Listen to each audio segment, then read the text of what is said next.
morning, ladies and gentlemen, boys and girls, and cats and dogs. The show is about to start and we would appreciate it if you turn off all your electronic devices and cell phones now. Thank you and please clap when I come on the stage. Now, enjoy the show.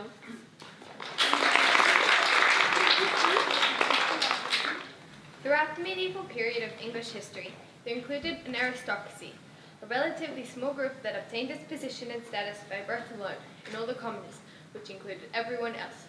During this time, we begin to see an emergence of a middle class when Geoffrey Chaucer began writing a large scale of literary opus, which he called the Canterbury Tales. Now, I shall read to you the prologue. Unless you are a scholar of the Middle Age, like me, you will not be able to understand a single word I am saying. When that April with a sharp sword, the draft of my path pierced to the roots. Excuse me, what are you doing? I'm reciting the prologue from the Canterbury Tales. What This- does it look like I'm doing? This is a stage play, not a boring old lecture. I happen to be an expert on boring old lectures. Get this person out of here.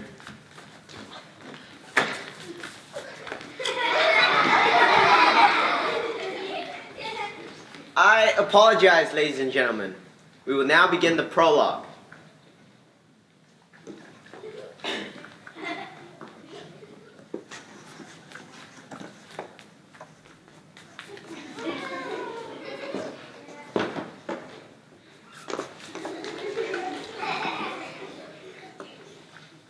The year is 1385, and Geoffrey Chaucer is about to begin writing the Canterbury Tales. Let's see. I can either write a literary masterpiece that revolutionizes English literature, or I can go down to the tavern and I can hang out with my friends. That's a tough one. I think I'll run down to the tavern. I can revolutionize English literature later. What about the Canterbury Tales? I want to go to the tavern. Sit down and write, Buster. Okay. I'm not feeling very revolutionary. How about a courtroom drama? No. A spy novel? No. A horror story? Nah. The Canterbury Tales. Let's see, where to begin? Springtime. That's always nice. Everybody loves springtime. When April showers come your way, they bring the flowers that bloom in May. The trees get leaves, the little bird sings. Holy smokes, it must be spring. Time to take a little vacation, see some sights in the British nation, pull the car out of the garage. It's time to go on a pilgrimage. That's how you began the Canterbury Tales? Well, actually, I wrote it in Middle English. How about giving it the Wikipedia version?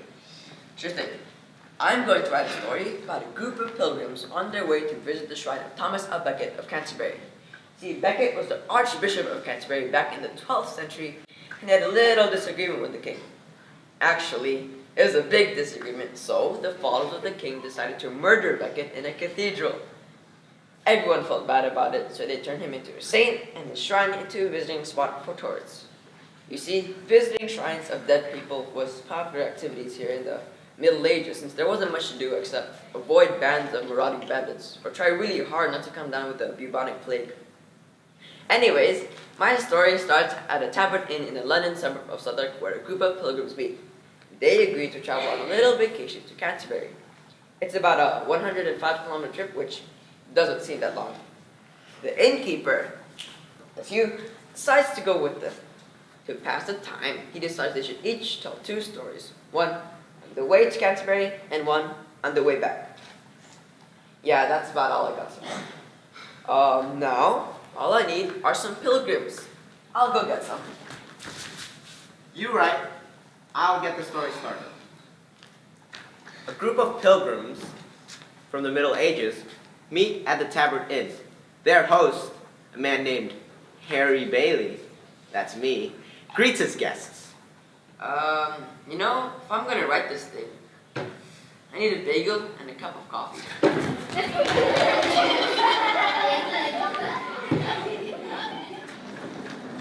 Oh, hi. You must be here for the Canterbury tour. Great place. I know you love it.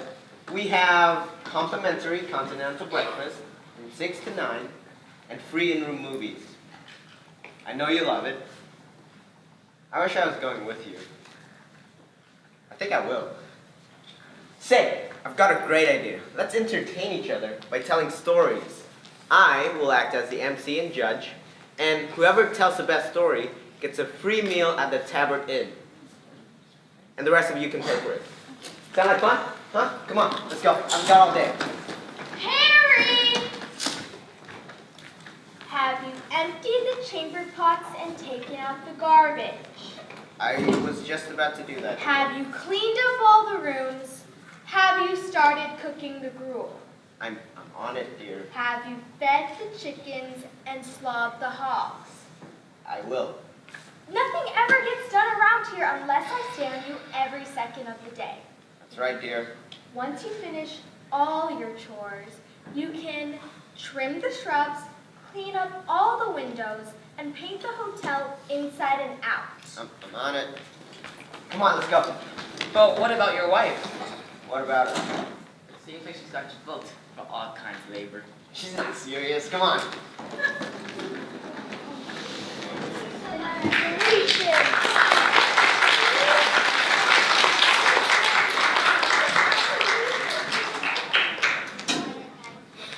After my escape from my wife,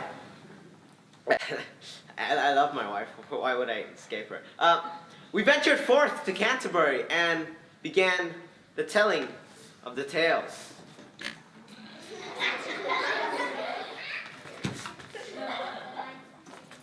What are you doing? Chase aside!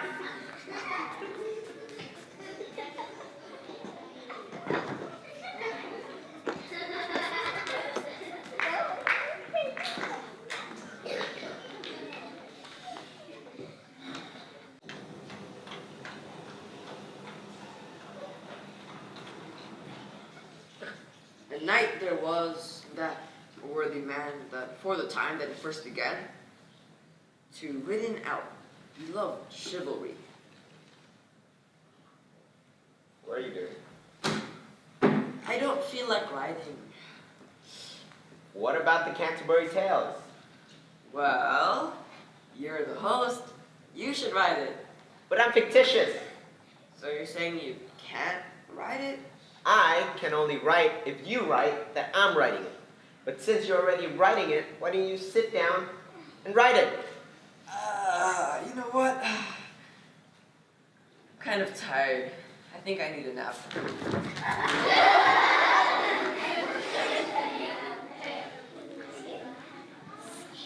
Ladies and gentlemen, the knight personified the best qualities of chivalry. He was, in every sense of the word, a gentleman. He was well-spoken, well-educated. Ladies and gentlemen, the knight.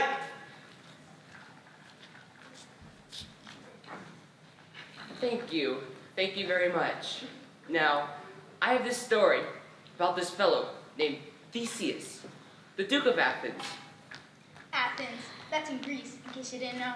Theseus got kind of hacked off with these two people named Archite and Polemon, and he tossed them into jail. You boys really hacked me off, you know that? We know. What are we gonna do now? We could recite rude limericks to each other. I don't know any rude limericks. I know one. There once was a man from... Hey. Not in front of the children, please. Sorry. That's okay. You aren't a very good poet. Theseus had this really cute sister-in-law named Emily. I've got to find myself a boyfriend. I'm the only girl in Athens who doesn't have one. Now don't worry your pretty head on about that. We'll get you a boyfriend one of these days. But I want a boyfriend now. These things take time. You don't want to end someone no good nobody with a drawer full of bills. If you don't find me a boyfriend, I'm gonna make you sorry.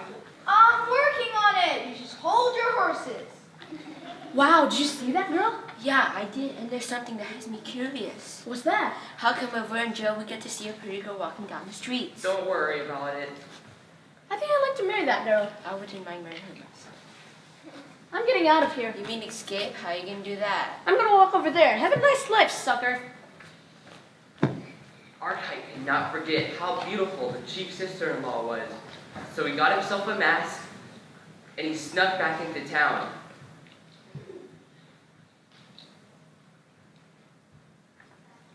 I gotta find that girl. Where is she? Oh, that is a pretty weak disguise. Sorry. You know what? I should get out of here. There ain't any bars or walls or nothing.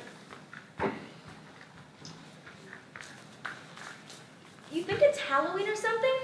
You are the girl of my dreams. Will you marry me? I like you better with the mask on.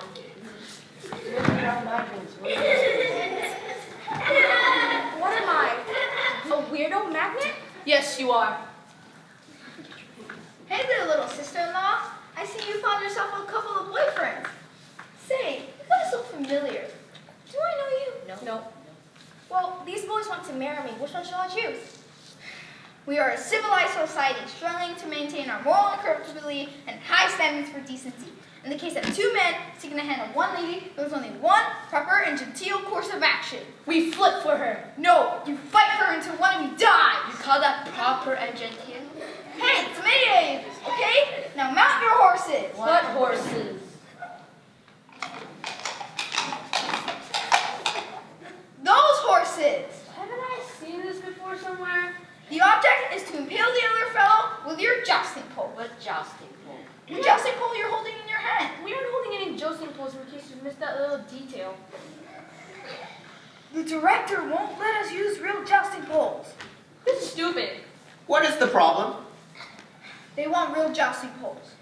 We can't afford real jousting poles on our budget, not to mention the insurance costs, the medical liability, and the funeral expenses in case one of you impales the other. You'll just have to make do with what you have. But we don't have anything. Then, you'll just have to make do with nothing. May I please continue? Sure. When the maiden drops her handkerchief, you are to try to knock the other fellow off his horse with your jousting pole. Is that clear? Clear and kind of strange. Gentlemen, mount your horses!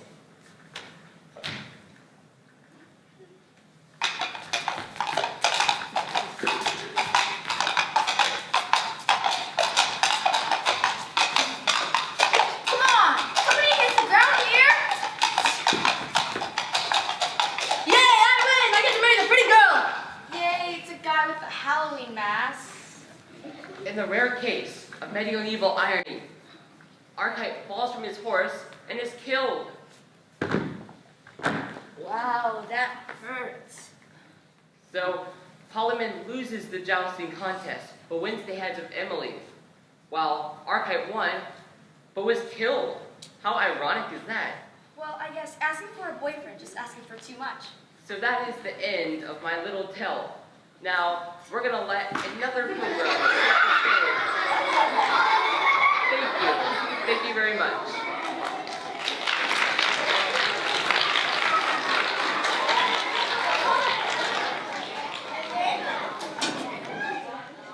Ladies and gentlemen, the knight has left the building. The king, I mean the knight, told a pretty good tale. Hey, Harry! Oh no, it's the miller. Hey, Harry. I've got a great story. You're gonna love it. Your stories aren't suitable for family audiences. Come on, Harry. This one's story. See, there are these two Stop. guys that got... Do not tell that story. But Harry... No, It's funny. no.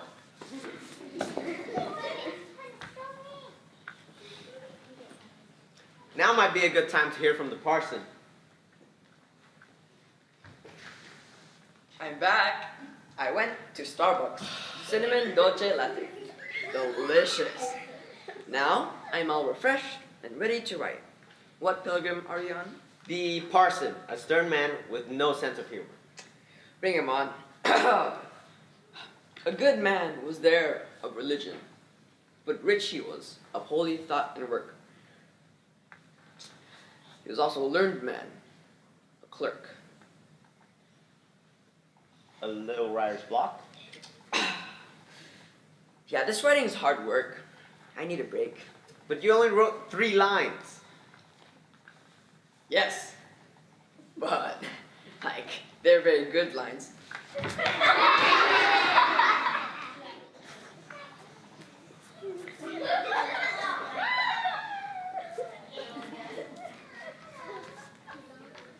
What are you waiting for? Change the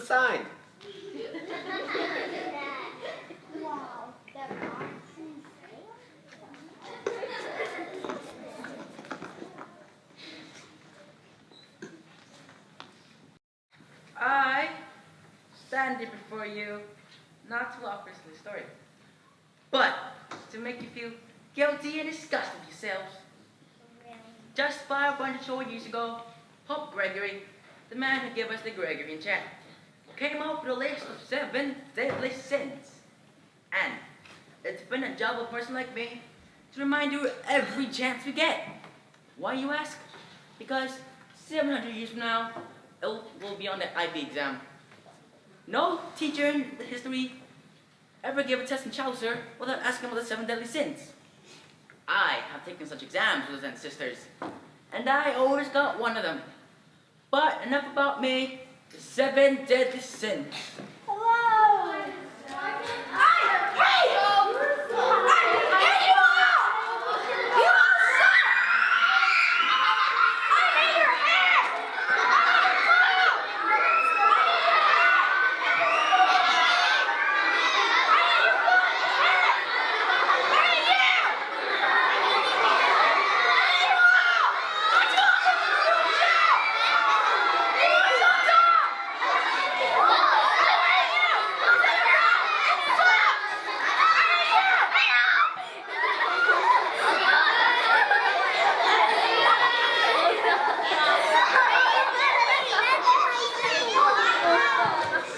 Don't be misled by the friendly demeanors.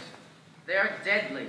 Hi there, I'm Lust, and I desire the audience's attention on me. Hi, I'm Gluttony and I love food. I'm free. Give me extra shit. Stop it. You're embarrassing me. I'm Sloth, and this is so boring. I'm anger! And I hate everything! I hate you! I hate you! I hate you! And I really, really hate you! Stop it. I really hate your hair! Your hair is really ugly! I'm gonna rip it to pieces! Stop. What's wrong with you? Everything! Wow, that hurt. I wish I could hurt somebody like that. And I wish I could sleep like him. And I wish I had those swag of chips. I'm envy and I wish... Is that a Rolex? You are so lucky. I wish I had a Rolex. Nice shirt. I wish I had a shirt like that. Man, you are so lucky. I don't have anything. Hi, I'm Pride, and I always compare myself to others instead of being grateful for who I am. I'm proud to say I'm the worst of the 7 deadly sins, and I have no idea why. That's just how it came to be. Oh, and thank you, Pope Gregory, for making me CEO of the 7 deadly sins. Man, you are so lucky. I wish I was the CEO. Well, here they are, the 7 deadly sins. Lust, gluttony, greed, sloth, anger, pride. Are you going to tell a story? You see, storytelling is a form of pride. I'd rather envy someone else's story, get mad, go to sleep, and eat some more. You're supposed to tell a story, not give a sermon. Well, I don't have a story. Well, thanks for trying. Come on, Sid. I hate you all! Why'd you look at this stupid show? You little rascal! I will never see you again! Losers!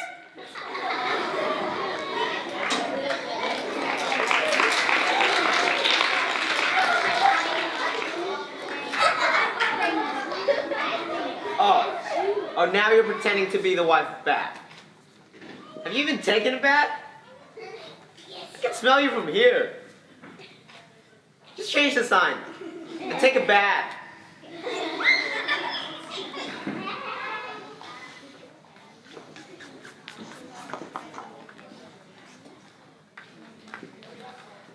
Ladies and gentlemen, I'm proud to present, well, I'm moderately proud. Actually, I'm neither proud nor pleased to introduce the wife of Bath.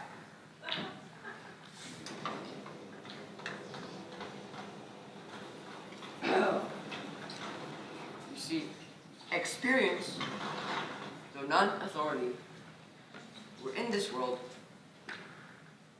is right enough for me.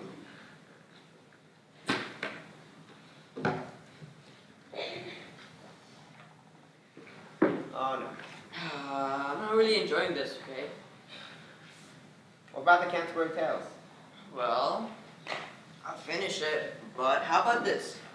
You will introduce the wife of bath. Okay then. But I will go see a movie, okay? Before I begin my speech, I shall speak at length on the subject of marriage. I've gone through 5 different marriages. 3 of them were good, and 2 of them were not so good. I realized that the best thing to do with a husband is to rein him in and get him under control. You must do this early in marriage, or else the window of opportunity will be lost, and you'll be stuck with an unruly brute who burps out loud and leaves his dirty socks on the sofa. I have developed a 12-step plan to help women take control of their husbands and their lives. It's called The Wife of Bath's Guide to Successful Husband Training. Each step is presented in a 120-minute DVD, easy to understand and entertaining. Now, I will send you the DVD, absolutely free. If you're at least not 50% satisfied, then you may return the DVD at no obligation. If you're at least halfway satisfied, then you'll receive a new DVD for the next 12 weeks at the low cost of $300,000 per disc. In my first lesson, you'll learn all about whining and nagging and making his food so spicy he can't even eat it. And if you order today, you'll get The Wife of Bath's Guide to teach yourself karate in 3 weeks. Not only will you be able to nag your husband to quivering amounts of jello, you'll make him afraid to leave the basement. So take out those cell phones, turn them on, and call this number. And now I'd like to talk about each of my marriages. Excuse me, you're running out of time. What do you mean? It's my turn. You're supposed to tell a tale. It's my turn. Ma'am, but you're selling DVDs. This isn't the Home Shopping Network. Okay, very well. I'd like to tell my tale. But if you would like to order any of my DVDs, I'll be out in the lobby. Ma'am, if you don't tell a story, I'm going to have to ask you to leave. My tale is called The Naughty Knight. Back in King Arthur's days, a very naughty knight carried a young lady against her will. Come on, Beverly. It's a Chainsaw Massacre Part 10. It's a great movie. I told you, I don't like these kind of movies. They gross me out. We're talking quality entertainment here. Toronto Film Festivals, Sundance, the Academy Awards. That movie did not appear in any of those places. But other movies have. I really want to see it. But I don't like horror movies. You're just saying that. If you try me in that theater, I'll never speak to you again. Mrs. Brown! Now it just so happened that in Arthur's court, dragging a young lady against her will was a crime punishable by death. That's silly. It's just a movie. The naughty knight was caught and taken before the queen.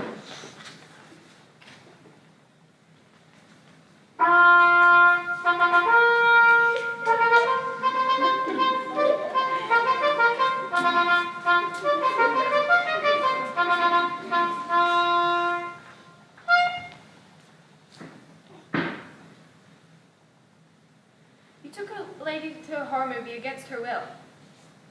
I didn't know it was a crime. Oh, it's a crime, all right. You can't have people watching horror movies against their will. You know that you deserve to die for your crime. Please don't kill me. I'll never force a woman to see a horror movie ever again. I shall grant you your life if you can answer a very important question. Anything at all. It won't be math, right? I shall grant you 1 year to find the answer to my question. I'll find it in less time than that. I'll work very hard and I'm very smart. Very well then, here's the question. What is it the woman most desire? What kind of question is that? The kind of question that will determine whether you live or die. You have 1 year.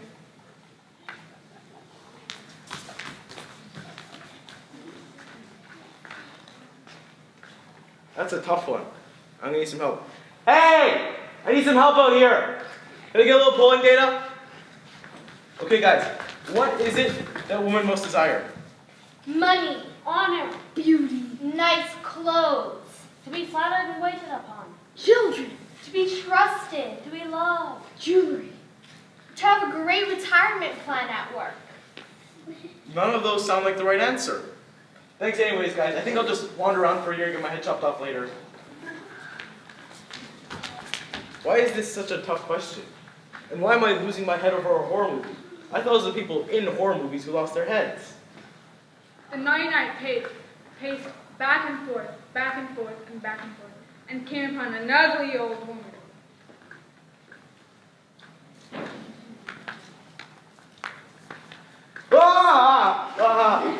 You look like something from a horror movie. Sir Knight, what is it that you seek? Well, I need to find the answer to a question by Tuesday, or I'm going to have my head removed from the rest of me. And what is this question? What is it that women most desire? I can give you the answer to that question. You can? That's great. I'm not going to lose my head. You must swear to honor whatever I request of you. Anything at all. Swear by your honor. I swear by my honor. That's it? Now you have the answer to the question. Let's go to the Queen and tell her. You're coming too? I haven't been to London in years.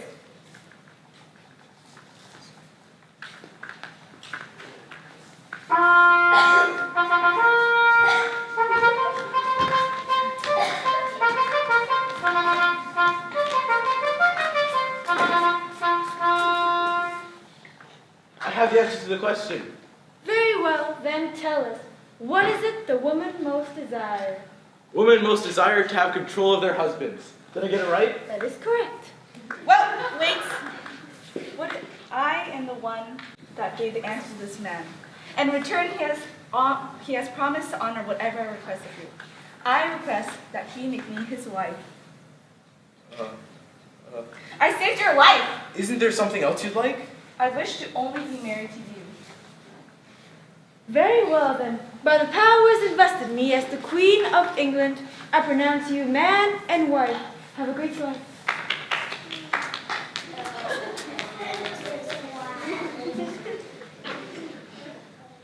That was kind of sudden. I take it you do not find me attractive? No, not at all. You're old and you're ugly. I'm sorry. Yes, I'm old and I'm ugly, but take this as an advantage. This means I will forever be true and faithful to you. I do want a beautiful life. And you're ugly enough to stop traffic. Is staying single an option? No! I can't decide. Either way, I lose. Don't be so sure. I choose to be your wife, and I choose to be young and beautiful and not make you miserable at least most of the time. And so, my story is over. The moral is the wife should always have control over their husband. But if you get stuck in a bind, call the number that I gave you.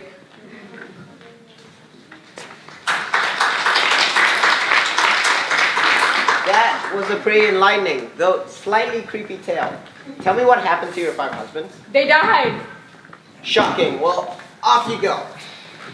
Hey, Harry, let me tell you this tale.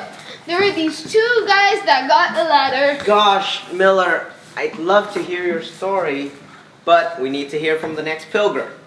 Hey, the wife of Bath might like to hear your story. Good idea. And now, ladies and gentlemen, for something completely different,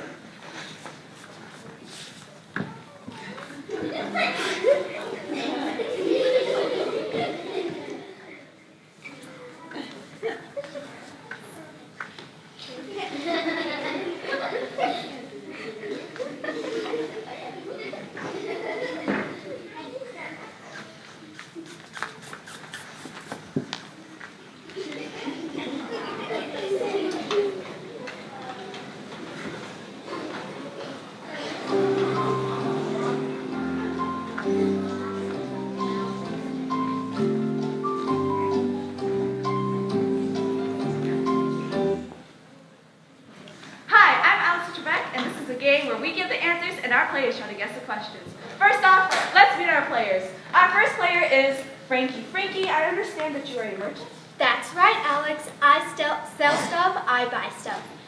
Kind of a boring job. I bet it is. Next up, we have Bob. Bob, I understand that you are a squire.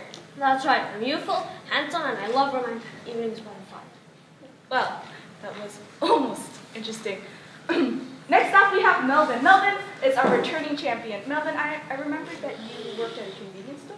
Yeah, I'm a clerk. I bet you have a lot of insight on human behavior. I tried to study philosophy and stuff, but it was a mistake. Well, then let's get started. Melvin, you're up first. I'll take medieval literature for $100, Alex. All right, Melvin, the first answer is A Tale of Quests, Kings, and Knights. I know. Never mind. That would be romance, Alex. Sorry, Bob, you need to answer in the form of a question.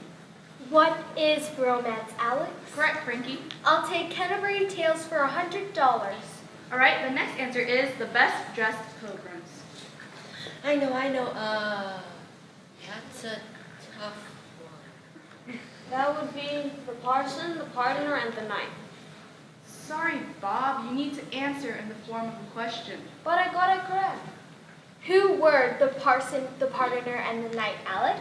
Correct again, Frankie. I'll take Canterbury Tales for $200, Alex. All right, the next answer is The Pilgrim That Married 5 Times. I know, what's a pilgrim? That would be the wife of Bath.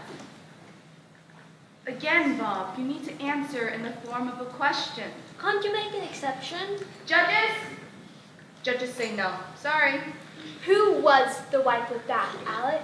Correct again, Frankie. I'll take Canterbury Tales for $300. All right, the next answer is the average time it takes from Canterbury to London in the 14th century. I know, 5 years.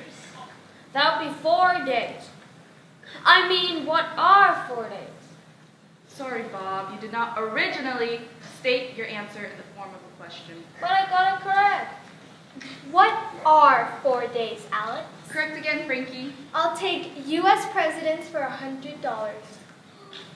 That's it. I quit.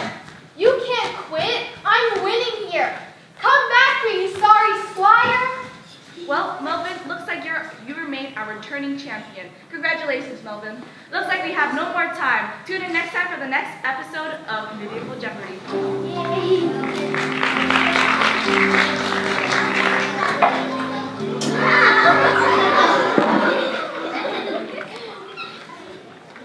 Thank you, Alex and players. That was kind of strange. And now, for a man who's really kind of worthless, a man who sells crimes for pardons and sins. In other words, a con man. Ladies and gentlemen, the pardoner.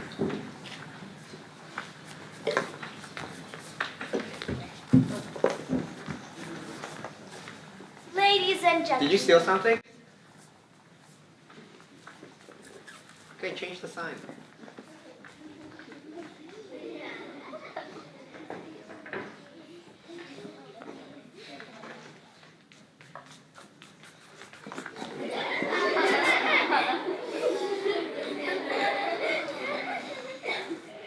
Ladies and gentlemen, boys and girls, serfs and nobles, Bob Partner here, and have we got deals for you?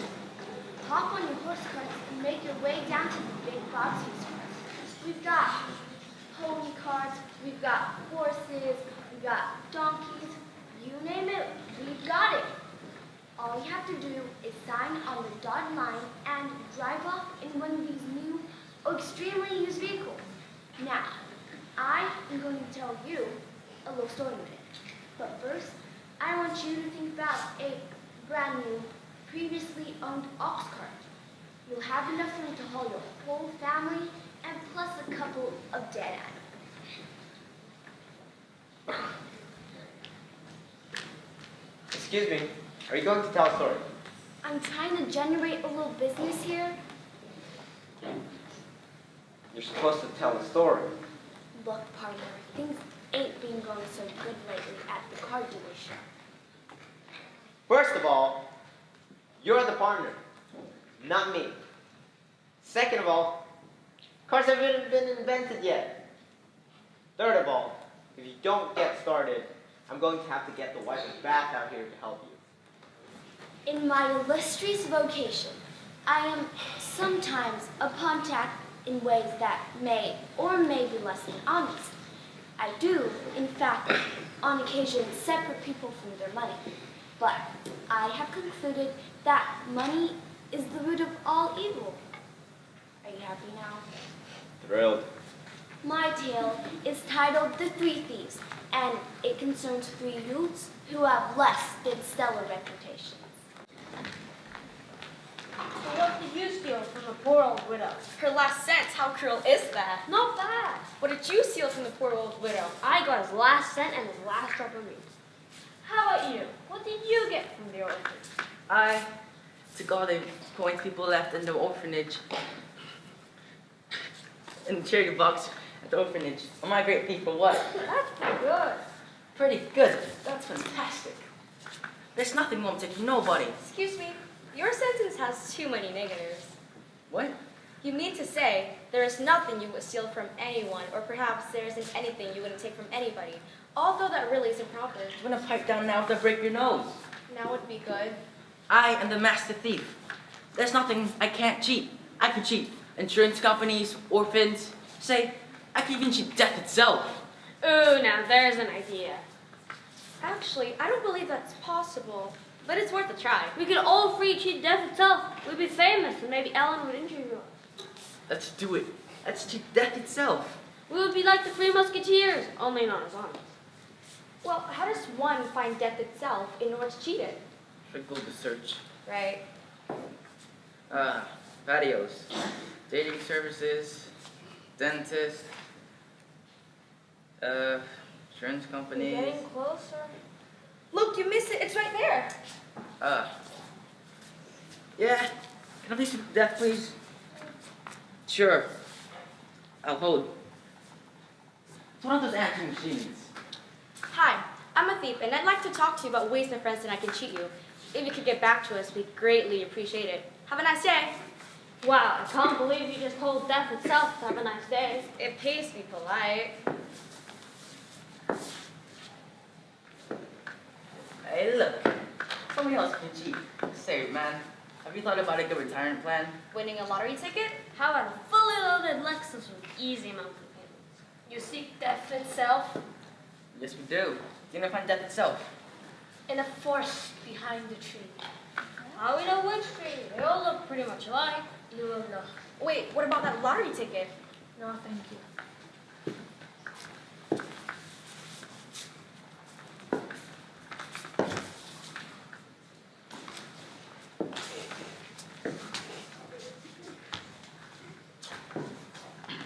I don't see anything that looks like a tree. Do you guys? No. Wait, what about this box? There's no way a box could look like a tree. Well, a box was a tree before it became a box. That's kind of stretching things a little, don't you think? Do you see any real trees? No. Let's look behind the box. Wow, it's a bag of gold. There's a lot of money in here. You guys are thinking about, sharing it evenly between all of us? Of course! Hey, this calls for celebration. Wasn't one of us run into town and pick up some meat and chips? Say, that's a good idea. Why don't you run into town and grab some meat and chips? Why don't you? Well, somebody's got to say you got the gold. That someone should obviously be me. Well, why don't we send her? Good idea. Hey, run into town and pick up some meat and chips. Why me? You see, we took hold and you won. Right. But you wouldn't think about taking my share of gold, would you? No, what do you think? We are thieves? Yeah. Don't worry, we got your share of gold, and when you get back, we'll celebrate a good fortunes and a bad nature. Fine.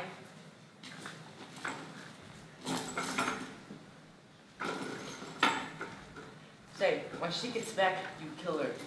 Why didn't you just kill her before she left? I wanted some chips.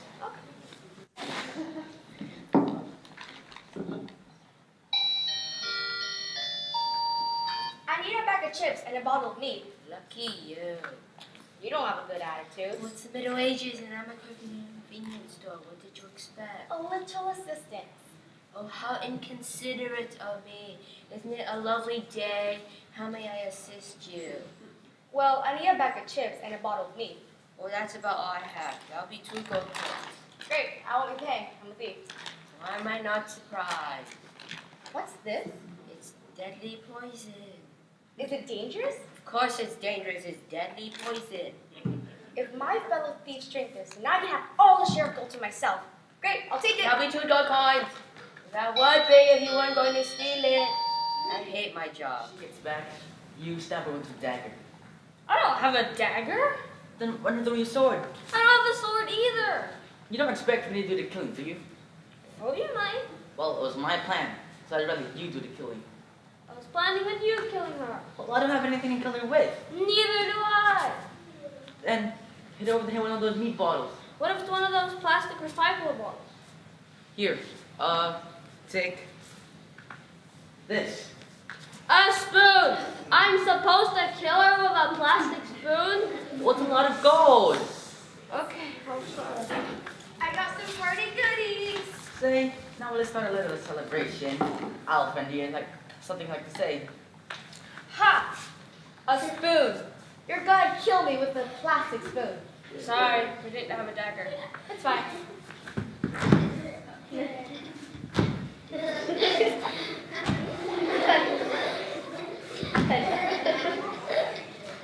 Wow, that was easier than I thought it would be. Say, let's celebrate by drinking some mead.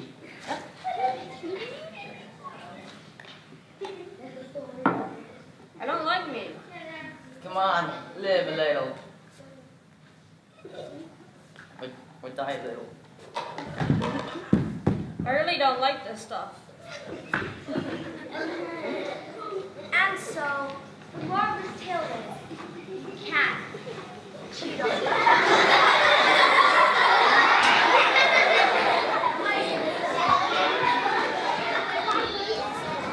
That was a pretty good tale there, Marty.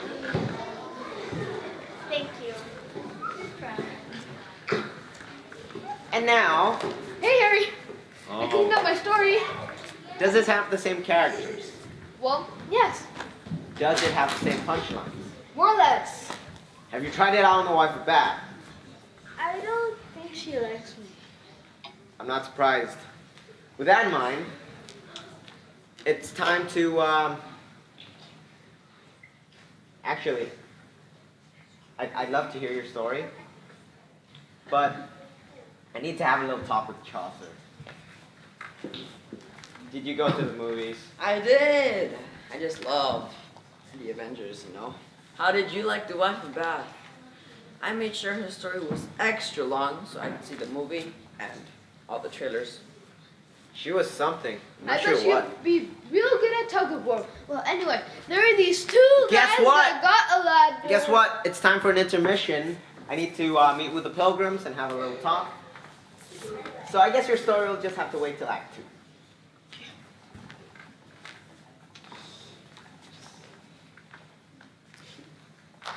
And now, ladies and gentlemen, it's time for the host to give the cast a little pep talk, to tell them how well they did in Act 1 and give them some encouragement.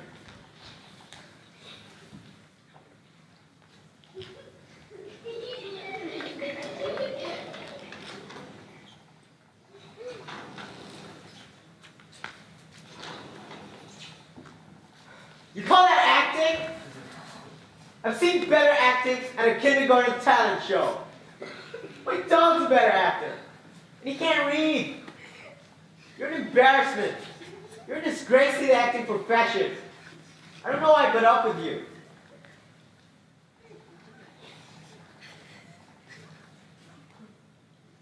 Oh. I thought the intermission had started. That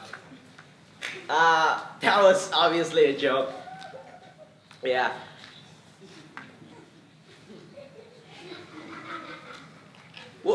We'll begin Act 2 in about 15 minutes. You can stand up, walk around. Blackout.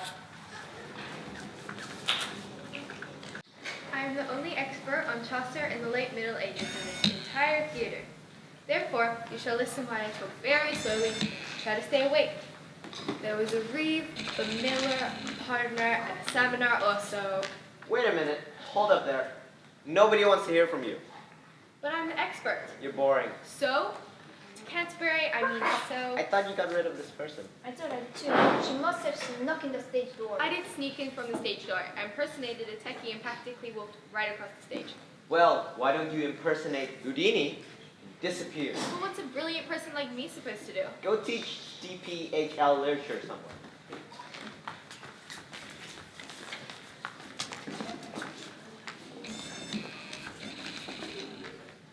Ladies and gentlemen, it's time for Act 2.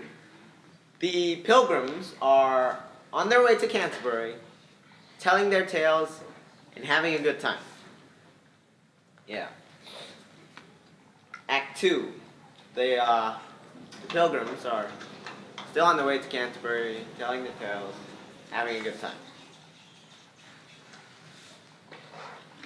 What is that? It's a delicious pizza. The cook made it. I know I'm going to regret asking, but what kind of pizza did the cook make? Take a look for yourself.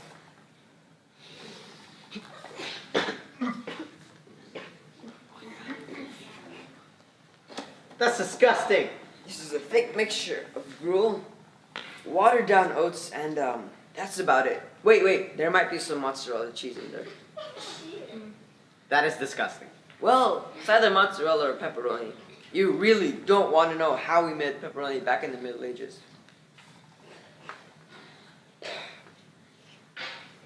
We are about to begin the cook's tale.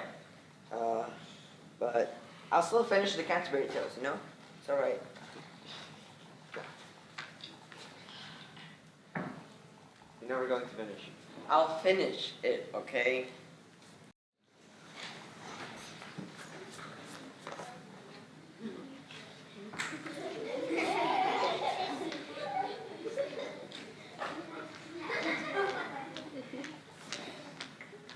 Are you pretending to be the nun's priest? This is nonsense.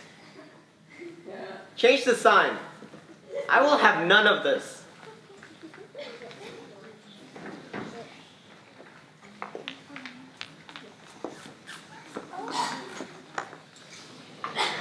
I'm the nun's priest, and my tale is about a rooster named Chanticleer and his wife, Pertalot. I know we don't give a lot of thought to poultry unless we're having lunch at KFC. Hey, don't talk like that. Sorry. Anyway, I'm going to tell a happy little tale with a good moral message. After that, I'll take up collections for the poor, hear confessions, and do other priestly stuff. Anyway, by the way, there's a moderate amount of violence in this tale, and it may not be appropriate for those with certain cardiovascular conditions. If you fall into that category, please place your hands over your ears and face the back of the theater. Alright, are we all set? This is the tale of Chanticleer, the greatest of all roosters. Yeah, he's the greatest, all right. Just ask him. Chanticleer's job was to wake up everyone on the farm at the crack of dawn, animal and human alike. Hey, wake up, you bunch of lazy slobs. You're gonna sleep all day for crying out loud. I wish you wouldn't do that. None of chickendom can give a wake-up call like me. I'm the best, I'm the smartest, I'm the handsomest, and I'm the bravest. Don't forget modestest. Yep, they don't come any cooler than Chanticleer the rooster. After everyone was awake and annoyed, Chanticleer usually had a few kernels of corn, a cup of coffee, read the newspaper, and went back to sleep on his perch. I think I'll mosey back down to the old fridge and catch a little shy. I guess that leaves me to sit around and scratch for food while avoid paying Sunday dinner. My mother warned me about roosters like you. She said, Pertalot, go and marry a nice boy. But would I listen to her? No, I had to go and marry Chanticleer, the handsomest, bravest, you know that he is. Ha. On one particular day, Chanticleer was sleeping on his perch. Pertalot was out in the yard scratching around and talking on her cell phone. I don't want to roll all my credit card charges into one easy monthly payment. I don't have a credit card. I'm a chicken. No, I'm not a coward. I'm not that type of chicken. If I want a credit card, I get a credit card. Suddenly, Chanticleer Chanticleer started yelling in his sleep. No! Stop! Leave me alone! Help! Police! Murder! I've got to hang up now. Hey, what's up? What is wrong with you? You're disturbing the whole barnyard, which I guess what that's what you're supposed to do. But everyone's already awake now, except for you, you lazy rooster. Oh my! I had a terrible dream. Hey, knock it off. You're including my feathers. I've never experienced such a nightmare before in my life. I guess in your case the term is dead. I was stretching around the barnyard like a cow, weeded the goat, and said good morning to the horse. And from out of nowhere came this horrible beast. Kind of looked like the dog, only he was smaller and had very beady eyes. I tried running toward the barn, only my legs moved in slow motion. And the beast was running faster towards me than I could run away from him. What could this mean, my dear Perdlot? It means you need to lay off your bun meat. Do you not realize you're the only rooster in England that smells like fish sauce? I don't think it was because of bun my. Trust me, you are what you eat. You need a cup of ginger tea and then that's a centre tea. You ought to be ashamed of yourself. You're acting like a big baby. I mean, it's just scary. My Aunt Helen heard her friend Jessica calling out for help. Helen, help me! I'm about to be killed! Aunt Helen woke up and went back to sleep and had the same dream again. Helen, help me! I'm about to be killed! Aunt Helen woke up and thought it was kind of strange, but she went back to sleep anyways. And for a third time, she heard her friend Jessica calling out for help again. Helen isn't asking too much for a little help here. This time, Aunt Helen went out towards the barnyard. But all she found was a pile of feathers. How do you explain that? That means she became Kentucky Fried Dinner. Gee, Chanticleer, it happens. You gotta get a grip of reality here. The point is, my lovely Perdlot, dreams are an important tool in unlocking the mysteries of subconscious. Freud discovered that dreams are an attempt to subconscious to resolve conflict. Information stored in the subconscious is unruly. It cannot easily pass into the conscious, so therefore must be filtered through pre-consciousness. What are you talking about? Sigmund Freud, my lovely Perdlot, the father of modern psychoanalysis. I see two problems in your argument here. First of all, Freud wrote their interpretation of dreams in the year 1900. We're about 500 years too early. Second of all, we're chickens. Freud didn't write about subconscious of chickens. The point is, I'm about to be murdered. I have to have lunch with some of the hens, and I don't have time for this. Why don't you go strut around and act like you're important? But I am important! And how does she not know that Freud didn't write about the subconscious of chickens? Oh well, I might as well act like a rooster. Hey, wake up, you bunch of lazy slobs! You gonna sleep all day for crying out loud? Yep. I guess I'm cool. I don't have to worry about anyone killing me. It's just a bad dream. Poor Chanticleer didn't realize that his dream had been just as he originally feared. It was a warning after all. As he was strolling to the edge of the farm, a hungry fox was sneaking around waiting to grab her noonday meal. Chanticleer had never before seen a fox. Who are you? Oh, dear sir, I'm merely a lowly creature from the wild. But I heard a voice sail across the fields and throughout the forests, and I had to find whom this voice belonged to. It is you, dear sir. Your voice is like music. Well, I do have a great voice. Oh, I know. You must be the great rooster Chanticleer. You're very famous across the land. Really? Well, how about that? Yes, I am very fond of roosters. I have entertained many in my home. However, I have never seen or heard the likes of Chanticleer. I should like to entertain you. Would you be interested in being my next guest for dinner? I'm not supposed to leave the barnyard. You say I'm famous throughout the intermediate land or throughout the whole of England? Well, I must confess, I haven't been through all of England. However, I wouldn't be surprised if your fabulous reputation hadn't spread across all over the world. Wow, I'm famous. I always knew I'd be famous. Well, I would be very honored if you were to demonstrate to me your roostering abilities. Now? Yes, of course. Okay, here it goes. Oh, but wait, dear sir. A wise man once told me that one's rooster call can travel further if his eyes are closed. Really? I've never tried that before. Looks like you'll be joining me for dinner after all. Would you happen to be a predator? Yes, dear sir, I'm a fox. I am most certainly a predator. I thought so. Come on, let's go. No, stop! Leave me alone! Help! We'll have none of that. Good heavens! It's a fox! Help! Did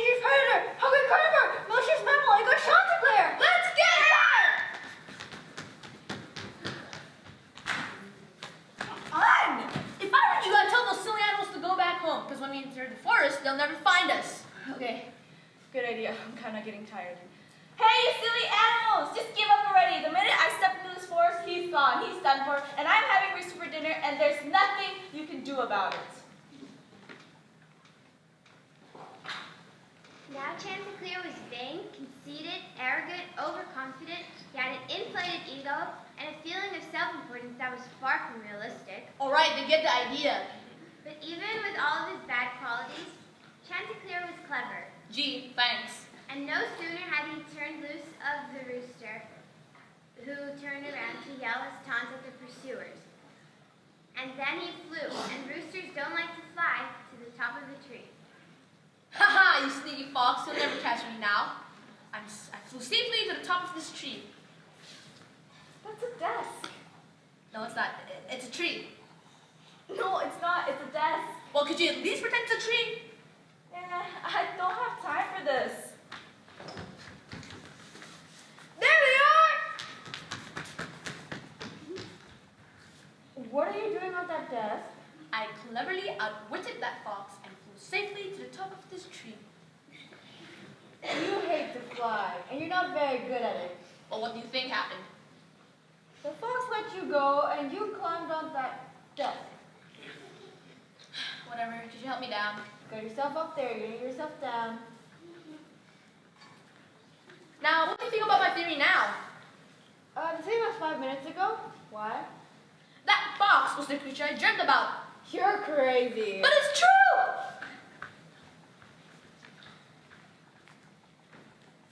And so my tale draws to a close with this very simple moral. We should never let flattery close our eyes when we most need to see. We must never speak when we most need to keep our mouths shut.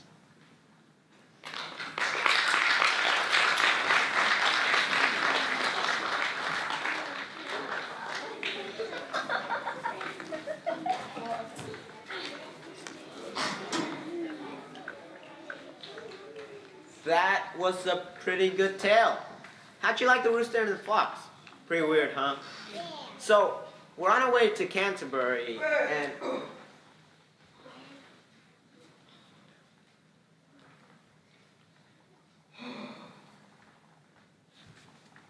Oh, I don't feel good. You didn't eat that entire pizza, did you? Well, I ate most of it at least. What pilgrim are we on? We are about to begin the cook's tale. Oh no, I can't think about food.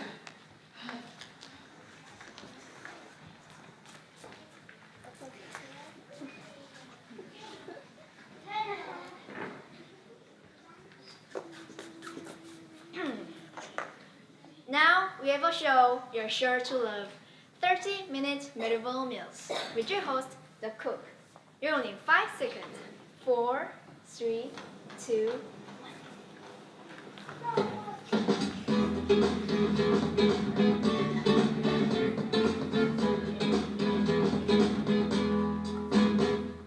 Hi, I'm the cook. I'm single and ready to mingle. And today, I'll be showing all of you how to make a medieval meal in just 30 minutes. So, all the ingredients can be found in your home, your farm, or out in the forest somewhere.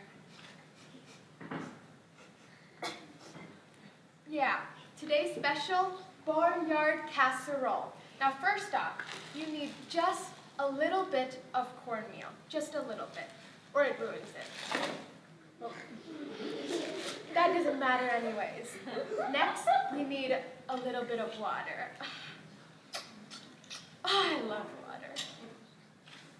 Now, for some fresh eggs. Some fresh herbs. I think these are just weeds. Weeds.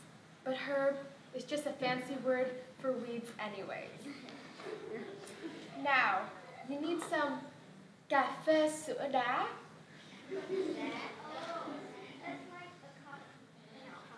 Some organic straw. Now, I know it costs a little more, but it's worth it. It's longer and bigger anyways. Now, last but not least, you need your meat. I got this from the butcher a few days ago. Not really sure what kind of meat it is, but sometimes the less you know, the better. Now, just mix it all up and bake it it until it almost burns out. Excuse me, what are you doing? I'm making a delicious medieval meal. Here, taste. I think I'll pass. You're supposed to tell a tale, not host a cooking show. But it's a barnyard casserole. I need some help here. The cook isn't telling a tale. Well, you know, I started writing the cook still, but it just wasn't working out. I only wrote 58 lines. Got a little sidetracked, you know. Get this garbage out of here. What pilgrims are left? Well, we have the physician and I think the lawyer, the lawyer. Let's see how fast we can deal with them. Okay.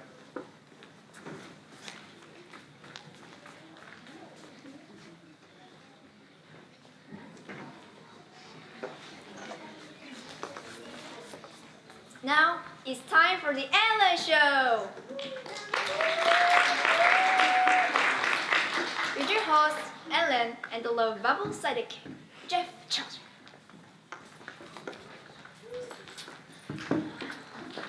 So, why are all the kings of England named Edward or Henry or names like that?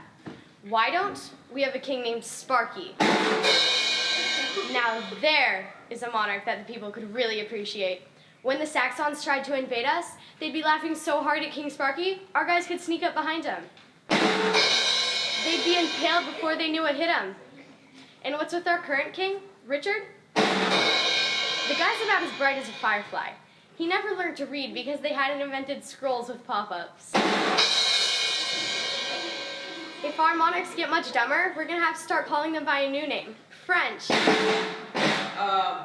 Excuse me. I'd just like to let you know that King Richard doesn't have a sense of humor, but he has a terrible temper. I just wanted to let you know. Thank you for passing that along. Did I say King Richard of England? I meant King Richard of, China. Foolish man. I don't think they had it, King Richard. How about Egypt? Don't think so. Here in England, we have a wonderful king named Richard. Just a delightful person. Couldn't ask for a better monarch to torture you. Anyway, today we have a wonderful show. 2 of the Canterbury Pilgrims. Who are they, Jeff? Well, we have the physician and the lawyer. Let's meet our guests. From the traveling pilgrims, welcome the physician.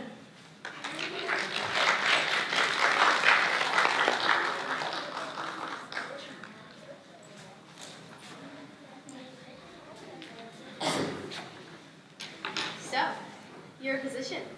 What's your specialty? That would be the bubonic plague. Wow, pretty tough specialty. The plague kills millions of people every time there's an outbreak. And this is the 14th century. There aren't that many people to start with. What can you do for people if they have the plague? Oh, nothing. Once they're sick, I stay away from them. When you don't help them? That is one nasty disease. It can kill a person in less than a day. I'd have to be nuts to be around somebody with plague. How can it be your specialty if you don't treat the victims?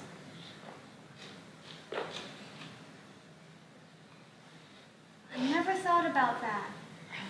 I really can't say. All right, since you're with us as a doctor, how about telling us the tale you've been sharing with the other pilgrims? Sure thing. My tale is about a lovely young lady who attracts the attention of a wicked old judge. The judge gets a lawyer named Claudius to declare that the young lady is the property of the judge. Rather than let the wicked old judge have his daughter, the young lady's father chops off her head and brings it to the judge. The people of the town rise up and throw the judge in prison, where he kills himself. Just as Claudius is about to be hanged, the young lady's father pleads for his life, and he is spared. Would you call this a comedy? Not exactly. I believe that's one of the most repulsive tales I've ever heard.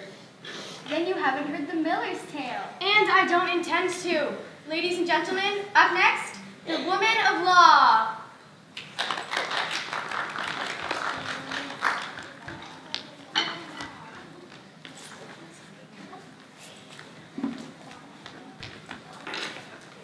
So, have you won any big legal cases lately? No, past? Well, not in the recent past. The distant past? Not in the distant past either. Have you ever won a big legal case? That would be another negative. So, what do you do for a living? I lose legal cases and charge people money. Somehow, I'm not surprised. Tell us your tale. It's a pretty good story. I was hoping I could sell it to a big publishing company with the tabloids and get out of this legal profession. I'm not really good at it. We know. My tale is about a man who meets a woman who's the daughter of the Emperor of Rome. Or maybe Paris. Anyways, the man's mother really hates a woman, so she arranged a mass murder at a dinner party they're giving, and everyone was killed, except for the man. So his mother sticks him out into the middle of the ocean in a boat without a paddle. Or maybe it's a lake, and maybe he does have a paddle, but the current is too strong he can't row against it. Or maybe it just sinks. It sounds like you really haven't thought this through. Actually, I've thought it through. I just keep changing some of the details. I want him to drift around for a while, and I want some fights, and the man's mother is really, really mean, and she's always trying to kill people. Well, why don't you tell a different story? Like, one that makes sense. Or you could just stick to being a bad attorney. Hey, let me tell you this too. So there were these two dudes that got a ladder, and Wouldn't you know it, we are all out of time. Tune in tomorrow to meet a nobleman who wants to sing country western music. well, what are you waiting for? You want to hear his tale? Can I tell my tale? I'm afraid it's time to hear from another pilgrim. Why did you write about it? I wasn't thinking, okay? The story is disgusting. Seemed like a good idea. Does it seem like a good idea now? I was just trying to show a cross-section of the society in which I lived in. Millers are not known for having a lot of class. He is not to tell that story. What if people want to read it? Then they'll just have to wait until university. Okay, how about this? I will watch some TV, okay?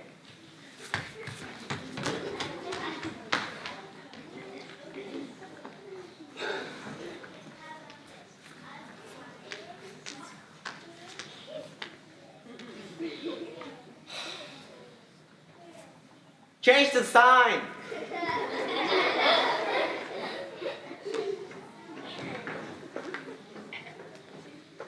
Ladies and gentlemen, I'm proud to present a great comic.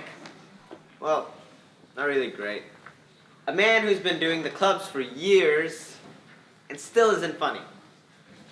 Ladies and gentlemen, I give you the Friar.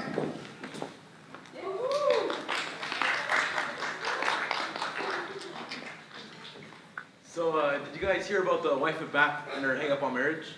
You know, marriage isn't a word. It's a sentence. A life sentence. You know, I never knew what happiness was until I got married. Now it's too late. My father always told me, love is a beautiful dream. And marriage is the alarm clock. Maybe you tell your story and leave it to someone who's actually funny. Hey, that's a great idea. I'll be watching you. You know, some people can't take a joke. I heard that. Okay, well, my tale is called The Devil and the Taxman. Now you see, the taxman's job was to collect taxes for the governor. The governor wasn't the most honest guy in the world, and his tax collector was even worse. Hey, did you send me this? Yeah. What does it mean? It means you owe us taxes. But I paid my taxes. I gave you 2 sacks of gold. That's funny. I only remember 1 sack of gold. Well, your memory ain't so good. You see, my memory doesn't have to be so good. What am I supposed to do? You are too appear in a magistrate's court. I can't go to the magistrate's court. He'll throw me to jail. He throws everybody in jail. I can't go to jail. I got crops to harvest and cows to milk. If I go to jail, I'll lose my farm. That stinks for you, doesn't it? Isn't there something you can do? You see, for 2 sacks of gold, I'll think I can get you out of it. 2 sacks of gold? That's pretty near every cent I got. Well, I mean, I used to sell all your farms and your crops. I'll have it to you by Tuesday. You better make that Monday. Now, of course, the magistrate wouldn't receive any of this money. It all went to the tax man. Can't help it. I have expensive taste. It just so happened that someone was watching the tax man and was impressed.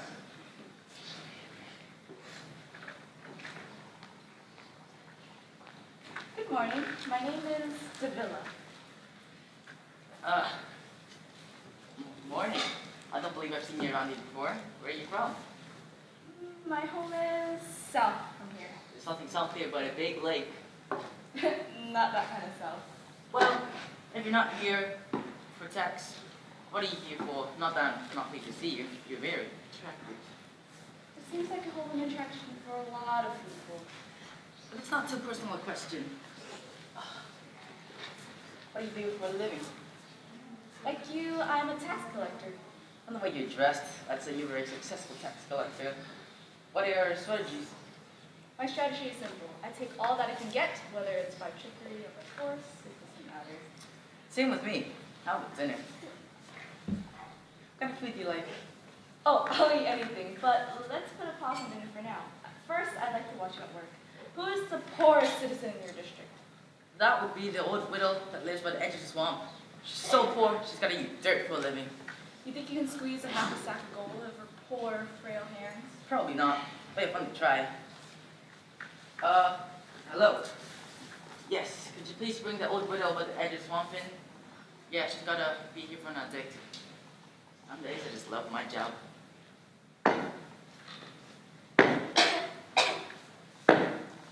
What's the idea of dragging out after a fight? Do you think I have anything left after you did it all? There's still all half a sack of gold. Are you crazy? I don't have a sack of gold. You took my chickens, my hens, my pigs. I don't have anything left. It's that shack you lose. You're gonna take my shack? And I'm thinking there is a last place underneath the floor. You would take my last breakfast too? Like stuff in it. Well, something anyways. How would you? Why would you be so greedy just an old widow? I'm just this much old. I curse you. I hate you. You steal, you lying cheat. I curse you. Oh, you're gone against the devil. Alright, let's see. I curse you. I curse you and all your ill-gotten gain to the devil. Ah, here it is. It's a real curse. It's the real deal or you're out of luck. You're coming with me. To dinner? I'm afraid we won't be going to dinner. Well then, where will we be going? To a place of pain and suffering. Don't you know who I am? Well, you're a very attractive lady, and with horns in your head. And that didn't tell you anything? You mean, you're kidding, right? Look, you'll mean I'll take the poor later, okay? Look, you turned evil before I got here. You made all of those decisions out of your own free will. So, where are you going? To a place where you deserve. Wait, what about me? You can keep your frying pan and your radish. It's a good thing I like radish. With that, the tax man was taken to a place of pain and suffering. And that's the end of my story.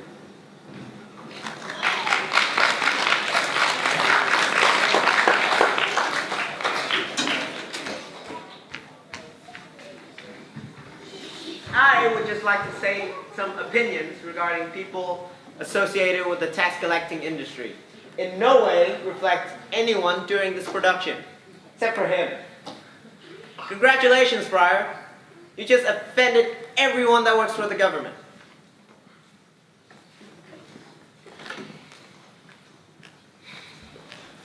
And now, ladies and gentlemen, the part you've all been waiting for, the end!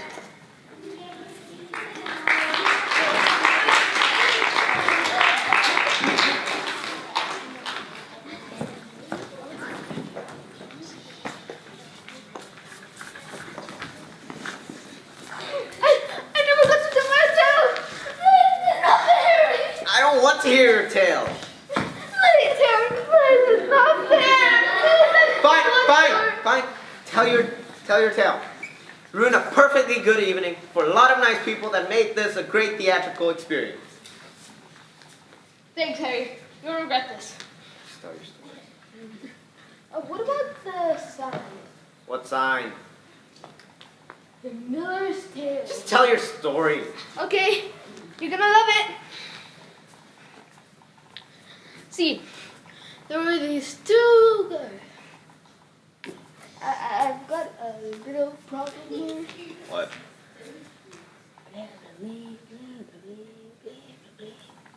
So that's your mother. Yep. So, are you going to tell your tale? No. No. Yeah, no. Why not? She wouldn't like it. I'm not surprised. With that in mind, ladies and gentlemen, it's time to wrap things up. Wait, I haven't finished writing the Canterbury Tales yet. How many tales do you plan to write? 120. How many have you actually written? I don't know, a couple dozen.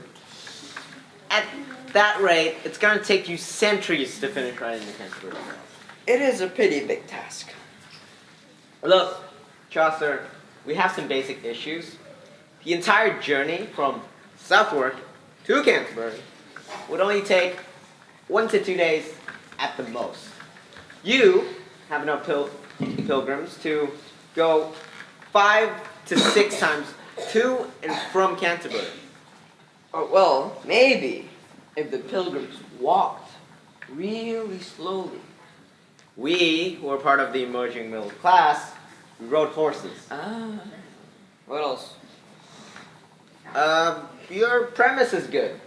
Your story not only gives a backdrop to telling of the tales, but the use of prologues to each of the pilgrims gives a strong sense of character.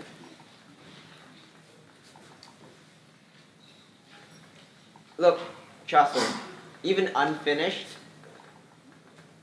but it's not original. Wait, what? Of course, it's original. I wrote it, didn't I? It bears a striking resemblance to another literary work called the Decameron. Never heard of it. A collection of 100 tales written by Giovanni Boccaccio 135 years before you began writing the Canterbury Tales. You even lifted some of your pilgrim's tales from the Decameron. That's just your opinion, you know? Look, Chaucer, even unfinished, the Canterbury Tales still stands as a strong literary work for its time. It will be turned into stage plays, musicals. It will be dissected by literary scholars and read by students who will find it very boring and hard to read. Let's face it, Jeff, you are one of the greatest literary forces to precede Shakespeare. Who do people like better? Me? Or Shakespeare? Like Shakespeare.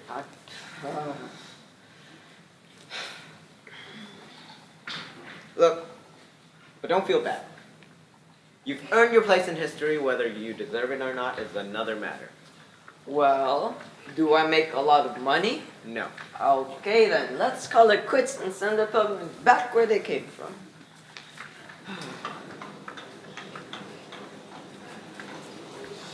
All right, ladies and gentlemen, it's time to wrap things up. You can go home. We haven't been to Canterbury yet. The author will work until the end of his life, but he will never finish writing the Canterbury Tales. Well, that's not fair. What do we do now? We're fictitious. Go back to where you came from. Then live forever on pages of literary history.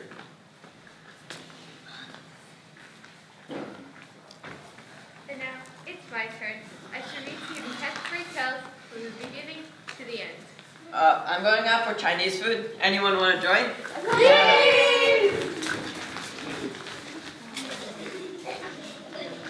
I could go back to the hotel with my wife, or I could go for Chinese.